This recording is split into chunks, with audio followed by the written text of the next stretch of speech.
ამ დასახლებას რეალურად მოიხდის. დასახლება მიწას მივახცევთ.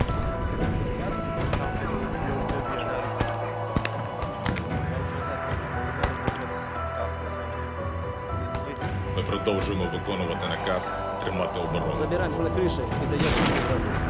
Слава Украине!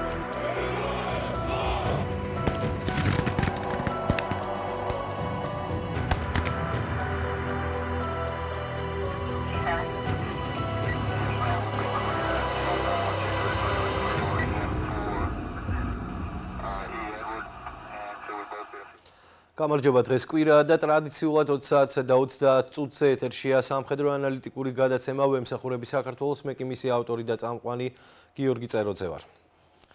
რუსული ტერორის სიტყვებით შეჩერება შეუძლებელია, სამართლიანობის გარეშე კი ხანგრძლივი მშვიდობა არ არსებობს. ამის შესახებ განცხადება უკრაინის პრეზიდენტმა ვოლოდიმირ ზელენსკიმ გააკეთა მას შემდეგ, რაც ბოლო რამდენიმე დღის განმავლობაში მოხდა უკრაინის მსხვილ ქალაქებზე მასიური თავდასხმა რუსული დრონებით, სადაც გამოყენებული იყო რამდენიმე ტიპის დამრტყმელი დრონი და ძირითადად ეს იყო ირანული წარმოების შაჰიდები.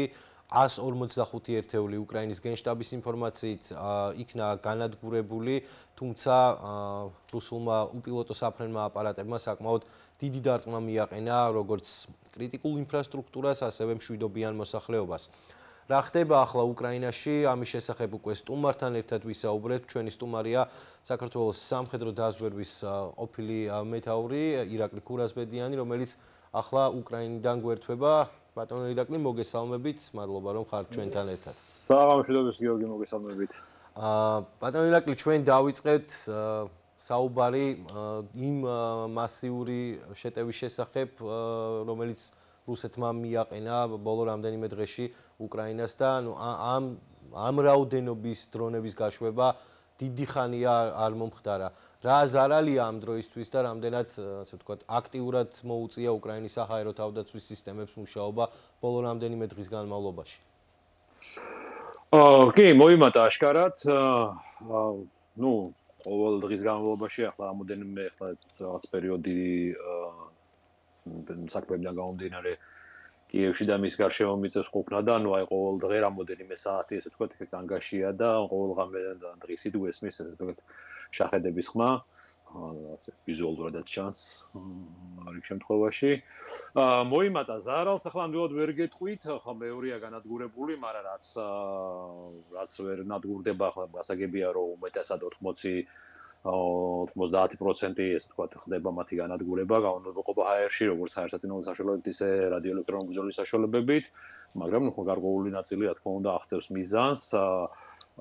გასაგებია რომ ახლა ის დარტყმები, რომელიც კრიტიკულ ინფრასტრუქტურას ადგენება, ესე არ ხმაურდება და ახლა ჩვეულებრივი ამბავია, არ შეიძლება ესე ვთქვათ მოწინააღმდეგეს გავუმხილოთ, რა შედეგს მიაღწია მისმა დარტყმამ. კი, მომატებული არის, ვთქვათ, რომ ეხლა დღეს ეს რაღაცა კრიტიკულ სიტუაციას ქმნის ქვეყანაში, ხო ნამდვილად არ არის უარესი პერიოდი გვახსოვს ამ ომის მანძილზე.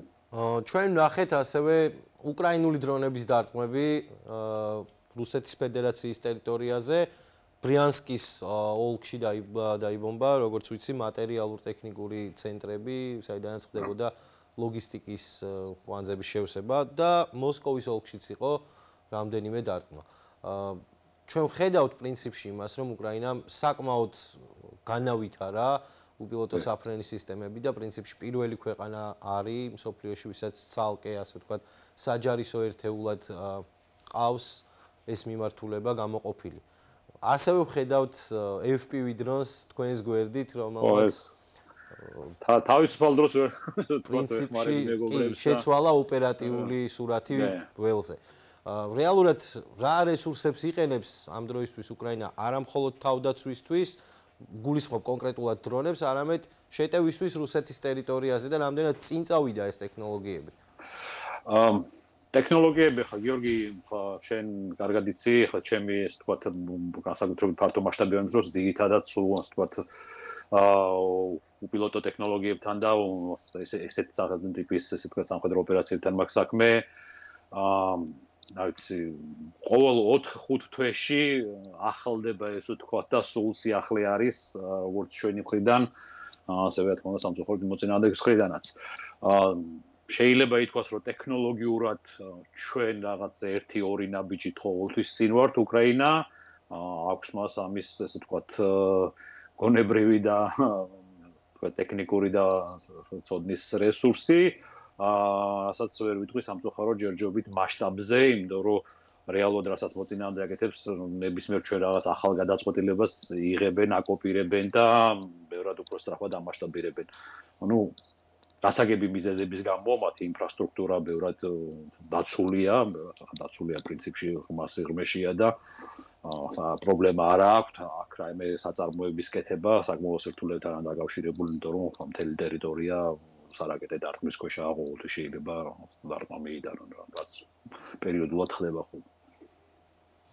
და რაც შეეხება სურათს, ასე ვთქვათ, ფრონტის სხვადასხვა მონაკვეთზე, ხედავთ, რომ აღმოსავლეთ მიმართულებაზე, დონეცკის მიმართულებაზე საკმაოდ გააქტიურებულია რუსული არმია და დიდი დანაკარგებით, თუმცა მიუხედავად ამ დანაკარგებისა, უტევს პაკროვსკის მიმართულებას.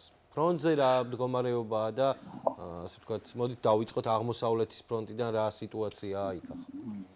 ახლა ყველა ვხედავთ, რაც არ უნდა თქვა, საკმაოდ რთული და მძიმე ალბათ შეიძლება ითქვას, რომ მიუხედავად იმისა, რომ პირველ დღეებში, პირველ თვეებში ვხედავდით რაღაც დიდ სწრაფად და დიდი ტერიტორიების დაგავებას, გასაგებად თავის მიზეზი მქონდა, ახლა ესეთი, რიგი ახლა არ მოვყვებით მაგ ისტორიას, ერთხელ გითქვამს, ვინ რას ელოდა, არ ელოდა. მოკლედ არ ვიყავით მზად ამ ყველაფერ მასშტაბისთვის, მაგრამ დღეს შეიძლება ითქვას, რომ ყველაზე რთული პერიოდია მთელი ამ თითქმის 3 წლის მანძილზე. რესურსის ჩართულობის, რესურსის მოიზიდა სამოწინააღმდეგემ და ყველა ვხედავთ, ფაქტიურად წელიწადია შეუჩერებლივ, ესე ვთქვათ, კი, მესმის რომ ნელა, ახლა რუკას რო დავხედოთ, მთელი ქვეყნის მასშტაბით საკმაოდ მიზერულია, მაგრამ ეს მიზერი საკმაოდ დიდი დანაკარგებია, როგორც მოწინააღმდეგე, ახლა უნდა გვესმოდეს მოწინააღმდეგე თუ კარგავს, ესე იგი დანაკარგები ჩვენც გვაქვს. იმ ძიმე ვითარებაა, ასე ვთქვათ, რთული აღმოსავლეთში არაკატასტროფული, ახლა ვიტყვი, იმიტომ რომ ნამდვილად მიუხედავად ამ ხელა ძალებისა, მოწინააღმდეგეს არ აქვს იმის საშუალება, რომ რაღაცა ოპერატიული სტრატეგიული გარღვევა განახორციელოს და რაღაც დიდ ოპერატიულ სივრცეებზე გაიშალოს და რაღაც ღრმა შეჭრები ვიხილოთ, არა, ეს იქნება ესე მძიმედ, თუნდაც იგივე დონეცკის ოლქის მთლიანად აღება, არ არის რეალურად მესახება ნამდვილად. თუმცა ფაქტია, რომ გააქტიურებულია და გააქტიურებულია ხარჯავს, ყველანაირ რესურსს, გასაგები, საერთაშორისო მიზეზების გამო, მოლოდინების კარგის თუ ცუდის, ყველა ვხედავთ, მოუსვლელები, რაც ჩვენ სტრატეგიულ პარტნიორებთანაა დაკავშირებული და ასევე ვიტყვით, რომ პრინციპში ხა ასეთი საიდუმლოა, ემზადება კიდე რიგ ადგილებზე სადოს განახორციელოს, ესე ვთქვათ, თუ რამე კარდინალურად შეიცვალა დასავლეთიდან, გეძოთ შეერთებული შტატებიდან, იანვრიდან, ასე ვთქვათ, ახალი ადმინისტრაციის შემთხვევაში ცდილობენ, რომ მაქსიმალურად, ჩემი აზრით, მაქსიმალურად ესე ვთქვათ, ხელსაყრელ მდგომარეობაში აღმოჩნდნენ, თუ კი მოუწიათ მაინც ესე ვთქვათ, მოლაპარაკების დაწყება, თუმცა ჯერ თავიანთი შეფხა ზუსტად რა რესურსებს ფლობენ მარტო თვითონ იციან, რა თქმა უნდა, ახლა რაც უნდა კარგად მუშაობდეს დაზორვა, ახლა ეს ყველაფერი არ არის სრული სურათი. მაგრამ რაღაც ესე ვთქვათ, გარედან ყურებით შეგრძნებით არის თითქოს რომ აი მაქსიმალურად ბოლოს არ ვიტყვი ალბათ, მაგრამ კიდევ რესურსები, მაგრამ ესეთი ძირითად რესურსებს იყენებენ, რომ მაქსიმალურ მათთვის კარგ პოზიციაში აღმოჩნდნენ და შესაბამისად ფრონტზეც აისახება ეს. მაგრამ მარტო მათი მოქმედება არ არის, ახლა ასე ვთქვათ, მათი მოქმედების შედეგი არ არის ეს ფრონტის სიტუაცია, არის შედეგი მცირე, ასე ვთქვათ, ნაკლები დახმარების, ნაკლების რა, უბრალოდ ყოველთვის მეტია საჭირო და მეტი გჭირდება რეალურად მეტ სიტყვის ეს ომი. დახმარების ერთი ჩვენი რესურსების შეზღუდვა, შეზღუდულია რესურსები პირველ რიგში ყველაზე დიდი ნაკლებობა დღეს რაც არის ცოცხალი ძალის ნაკლებობა, ფაქტია ჩვენი მხრიდან ესია ხო რამოდენიმეჯერ მეტია მოწინააღმდეგე და ხო ჩვენ მსგავსი რესურსები ბევრად ნაკლები გვაქვს. აუცილებლად მინდა გკითხოთ ჩრდილოეთ მიმართულებაზე, ამ შემთხვევაში გულისხმობ არა ხარკოვის ფრონტს, არამედ ტერიტორიას, სადაც მიმდინარე ზაფხულში შეიჭრნენ, ასე ვთქვათ, უკრაინული ქვედანაყოფები და პრინციპში ჯერჯერობით ისევ არ გამოსულან. რა ინფორმაცია ამ დროისთვის ჩრდილოეთის მიმართულებიდან, კონკრეტულად კურსკის რაიონიდან და რამდენად მოსალოდნელია, რომ უახლოეს პერიოდში უკრაინულმა ძალებმა დატოვონ მთლიანად კურსკის რეგიონი, პრინციპში ამას ვარაუდობდით, რომ უფრო ადრეც გააკეთებდნენ. ხო, შეიძლება ითქვას, ხო, იყო ეს ვარაუდები რიგი სამხედროებში, ექსპერტებში. იმიტომ რომ, ასე ვთქვათ, საბოლოო ჩანაფიქრი, საბოლოო მიზანი ამ ღონისძიების ყველაფერი, რასაც ექსპერტები, სამხედროები და ასე შემდეგ საუბრობთ, არაერთხელ ვისაუბრია მე და შენ ამაზეც. ეს ყველაფერი მაინც ზედაპირულია, იმიტომ რომ ჩვენ არ გეგმავთ, ჩვენ არ ვართ ეს ვთქვათ სათავეში და ჩანაფიქრი რაც აქ სარდალს ამ შემთხვევაში, ხო, არავინ არის მარტო თვითონიციან.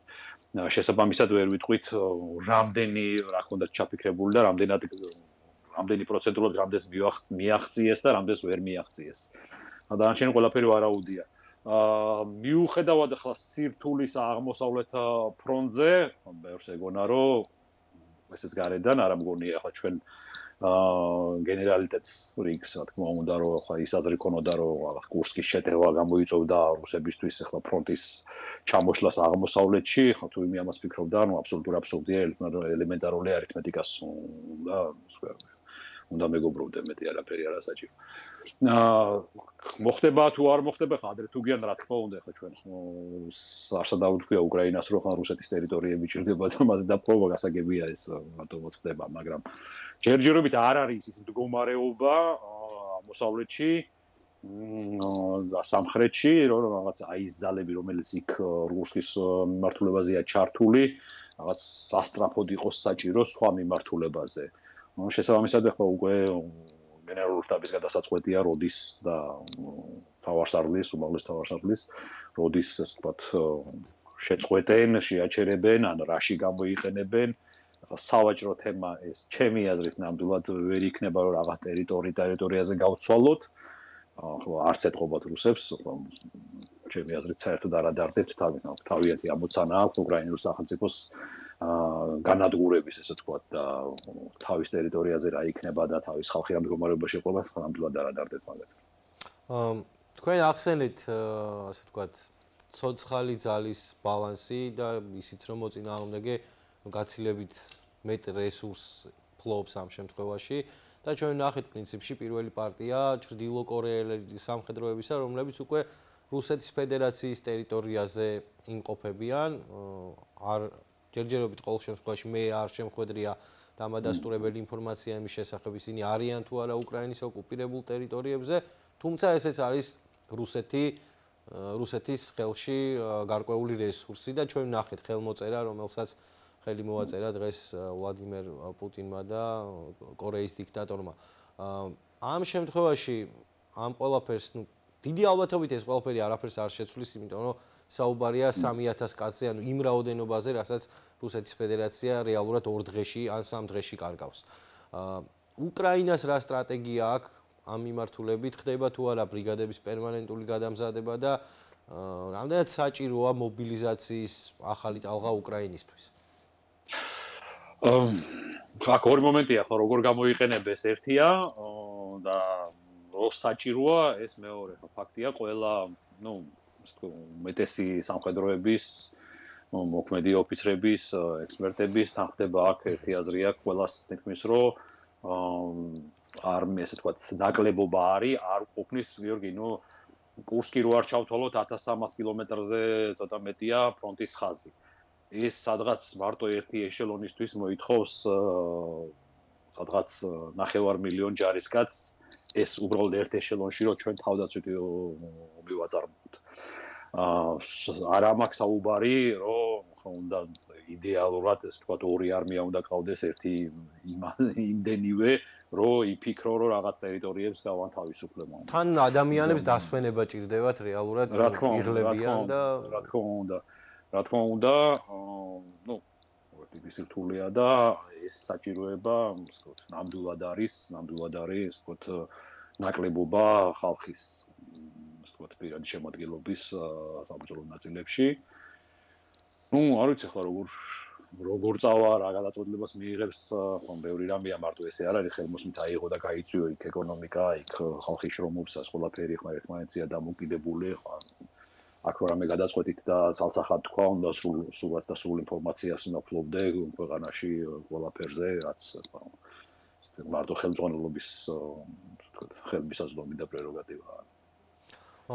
დღეს ნახეთ განცხადება ბრიტანეთის შტაბის მეთაურის ადმირალი სერ ტონი რადაკინის, რომელმაც განაცხადა, რომ უკრაინის დახმარება უნდა გაგრძელდეს მანამ, სანამ არსებობს ამის მოთხოვნა და აუცილებლობა ოფიციალური კიევის მხრიდან. ანუ მანამ სანამ ომი არ დასრულდება. ჩვენ ვისაუბრეთ წეგან იმ გეოპოლიტიკურ რეალობაზე, რომელიც შეიძლება იანვრიდან დადგეს და პრინციპში ამ მომენტს ბევრი ელოდება.